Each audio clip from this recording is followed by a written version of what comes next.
en la ciudad de San Luis Potosí, siendo las 13 horas del día de hoy, 12 de enero de 2026, da inicio la presente sesión pública del Pleno del Tribunal Electoral del Estado, a la que fuimos convocados previamente. Le solicito, por favor, al secretario general a constar la existencia del quórum legal. Permiso, magistrada presidenta, hago constar que en la presente sesión pública se encuentran presentes, además de usted, la magistrada María Carolina López Rodríguez y el magistrado Sergio Iván García Vadillo. Por lo anterior, con fundamento en el artículo 18 de la Ley Orgánica del Tribunal Electoral del Estado, hay quórum para sesionar válidamente. De igual forma, hago constar que se encuentran presentes los secretarios de estudio y cuenta de las ponencias que intervienen el día de hoy. Gracias, secretario. Verificado el quórum, se declara abierta la sesión y válidos los acuerdos y determinaciones que aquí se toman. Secretario, por favor, informe sobre los asuntos listados para su análisis y resolución. Su autorización, magistrada presidenta, los asuntos para analizar y resolver en esta sesión pública son los siguientes.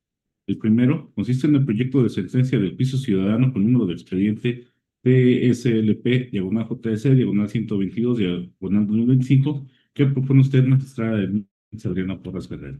El segundo de los asuntos consiste en el proyecto de sentencia de recurso de revisión con número de expediente TESLP, diagonal RR, diagonal 18, diagonal 2025, que propone la magistrada María Carolina López Rodríguez. Dichos expedientes forman parte del índice de este tribunal con nombres de promoventes y autoridades responsables que se precisan en la convocatoria y en el aviso de sesión publicado en los estados de este órgano jurisdiccional en términos de lo previsto en el artículo 28 del reglamento interno. En la cuenta, magistrada presidenta, magistrados. Gracias, secretario. Magistrados, pongo a su consideración la lista de asuntos. Si están de acuerdo si están de acuerdo con la misma, favor de manifestarlo en votación económica. Gracias, secretario. Por favor, a constar el resultado de la votación. Magistrada presidenta, hago constar que la lista de asuntos fue aprobada por unanimidad de votos. Gracias. Una vez aprobada la lista de asuntos, se procede al análisis del primero de ellos, relativo al proyecto de sentencia del juicio ciudadano con número de expediente TSLP, diagonal JS, diagonal 122, diagonal 2025. Está a cargo de la ponencia de una servidora, por lo que se le cede el uso de la voz a la licenciada Gladys González Flores. Adelante, secretaria, por favor. Buenas tardes, con su autorización, magistrada presidenta, magistrada, magistrado. Doy cuenta con un proyecto de resolución en el juicio de la ciudadanía 122 de 2025, promovido por Luis Fernando Leal Beltrán, mediante el cual controvierte la declaración o proyecto de reforma electoral que emite el Consejo Estatal Electoral y de Participación Ciudadana, que tiene por objeto el establecer por ley que los candidatos a la gobernatura que se inscriban a participar en el próximo proceso electoral sean exclusivamente del género femenino. El proyecto que se pone a su consideración propone desechar la demanda ante la inviabilidad de los efectos pretendidos. Lo anterior, dado que en sesión ordinaria del día 14 de diciembre de 2025, el Congreso del Estado aprobó el dictamen por el que aprueba la iniciativa identificada con el turno 2547, presentada por el Consejo Estatal Electoral y de Participación Ciudadana. Este dictamen tuvo como resultado la modificación de diversas disposiciones contenidas en la Constitución local, así como de la Ley Electoral del Estado, que en lo que concierne se relacionan con la paridad de género y alternancia en la postulación de las candidaturas a gubernaturas del Estado. El uso del lenguaje incluyente de género, aunado a la disposición transitoria mediante la cual se vincula a los partidos políticos, coaliciones y candidaturas independientes a registrar para el proceso electoral local ordinario 2027 únicamente candidaturas de mujeres para la titularidad de la gubernatura del Estado, inconformidad planteada por el actor en la presente causa. De tal manera que aún en el supuesto de que el accionante le asistiera la razón en sus agravios, en este juicio de la ciudadanía no podría alcanzar sus pretensiones, dado que a ningún fin práctico conduciría a la revocación o modificación del acto controvertido cuando éste ha sido aprobado por el Congreso del Estado. Pues si bien, en el caso concreto, al día de la emisión de la presente sentencia, las modificaciones y adiciones aprobadas no han sido publicadas en el Periódico Oficial del Estado, atendiendo al proceso constitucional de consulta con los ayuntamientos, de cierto es que al tratarse de una iniciativa ya aprobada por el constituyente local, su revisión escapa de la competencia de este órgano jurisdiccional. Lo anterior porque las leyes electorales aprobadas por los congresos y su proceso legislativo solo pueden ser revisados y en su caso invalidados a través de un control constitucional de competencia exclusiva de la Suprema Corte de Justicia de la Nación a través de una acción de inconstitucionalidad.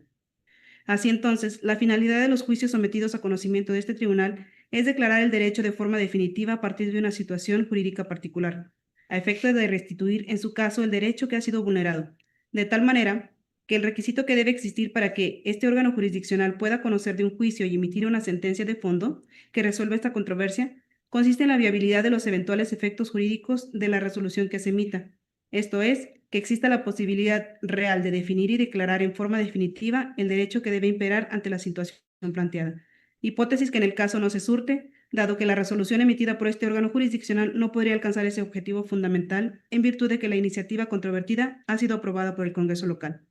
En consecuencia, se estima que lo procedente es desechar la demanda, pues las pretensiones del proponente resultan inalcanzables. Es cuanto, magistrada, magistrado. Gracias, secretaria. Está a nuestra consideración el proyecto de la cuenta. Señores magistrados, ¿alguien desea intervenir? No. Gracias, secretaria. Por favor, tome la votación. Claro que sí, presidenta. Tomo la votación respectiva. Magistrada Denise Adriana Porres Guerrero. Con el proyecto. Gracias. Magistrada María Carolina López Rodríguez. A favor. Gracias. Magistrado Sergio Iván García Vadillo. A favor. Gracias. Magistrada Presidenta, le informo que el proyecto ha sido aprobado por unanimidad de votos. Gracias. Habíamos aprobado la resolución. Le pido a la secretaria de Estudio y Cuenta de lectura de los puntos resolutivos. Por lo expuesto y fundado se resuelve. Único. Se desecha de plano la demanda del juicio para la protección de los derechos político-electorales de la ciudadanía, identificada como TSLP JDC 122-2025, promovido por Luis Fernando Leal Beltrán, por las razones expuestas en la presente sentencia. Es cuanto.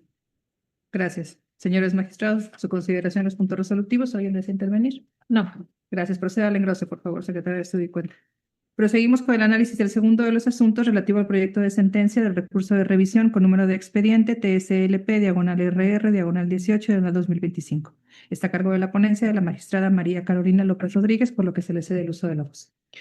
Gracias. Buenas tardes. Se dará cuenta por conducto del secretario de Estudio y Cuenta, el licenciado Pablo Alfonso Cervantes González. Gracias. Adelante, secretario, por favor. Buenas tardes, señoras magistradas, magistrado. Con su autorización me permito dar cuenta con el proyecto de resolución relativa al TSLP-RR 18-2025, promovido por Ignacio García Almazán, otrora candidato a juez en materia familiar del Poder Judicial del Estado de San Luis Potosí, para controvertir el oficio CEPAC SE 1453-2025, por medio del cual el CEPAC rechazó la propuesta que hizo en el sentido de realizar el pago diferido de la multa que se le impuso en la resolución INE-CG 977/2025. En el proyecto se propone confirmar el acto impugnado por lo siguiente. En primer lugar, se actualiza la figura de la cosa juzgada refleja, toda vez que el INE ya se pronunció respecto al quantum de la multa y respecto a la obligación del CEPAC de hacerla efectiva a partir del mes siguiente al que haya quedado firme. En ese sentido, si bien el actor aclara que no impugna la multa, sino que controvierte la negativa de acceder a un esquema de pago en parcialidades, lo cierto es que esta temática también quedó firme en la resolución que emitió el INE, por lo que, si bien el CEPAC sí tiene facultades para ejecutar la resolución y, por ende, para, en su caso, acceder a un esquema de pago, atentos a los lineamientos que rigen la materia, lo cierto es que, en el caso concreto, carece de facultades para modificar una resolución que ya ha adquirido el carácter de inmutable. Ahora bien, por lo que hace a los agravios esgrimidos por el actor, en el sentido de que se violan en su perjuicio los postulados previstos en el artículo 22 constitucional, así como el principio de igualdad, y por ende solicita que se aplique el principio pro persona, se concluye que este tribunal está obligado a atender el criterio de la Suprema Corte de Justicia de la Nación, en el que se establece que este principio no tiene por objeto dejar de observar institutos como el de la seguridad jurídica. Gracias, secretario. Nuestra consideración del proyecto de la cuenta. Señores magistrados, ¿alguien desea intervenir? No. Gracias, secretario general. De acuerdo, tome la votación. Claro que sí, presidenta, con su autorización tomo la votación respectiva. Magistrada Denise Adriana Porres Guerrero. Con el proyecto. Gracias. Magistrada María Carolina López Rodríguez. A favor. Gracias. Magistrado Sergio Iván García Vadillo. A favor. Gracias. Magistrada Presidenta, le informo que el proyecto ha sido aprobado por unanimidad de votos. Gracias. Habíamos aprobado la resolución. Le pido al secretario de Estudio y Cuenta de lectura de los puntos resolutivos que ésta contempla. Con su autorización, procedo a dar cuenta del punto resolutivo. Único. Se confirma en lo que fue en materia de impugnación el oficio CEPAC/SE/1453/2025, emitido por el secretario ejecutivo del Consejo Estatal Electoral y de Participación Ciudadana, mediante el cual se requiere al actor el pago íntegro del saldo remanente de la sanción impuesta. Gracias, secretario. Nuestra consideración del punto resolutivo. Señores magistrados, ¿alguien desea intervenir? No. Gracias, secretario. Por favor, proceda al engrose. Secretario General de Acuerdos, informe si existe algún asunto pendiente por desahogar en esta sesión. Magistrada Presidenta, le informo que por de la lista de asuntos aprobada no hay asunto pendiente por desahogar. Gracias. Al no existir más asuntos que tratar, se procede a levantar la sesión, dándose por concluida a las 13:11 del día de su inicio. Gracias por su atención. Que tengan buena tarde. Buenas tardes.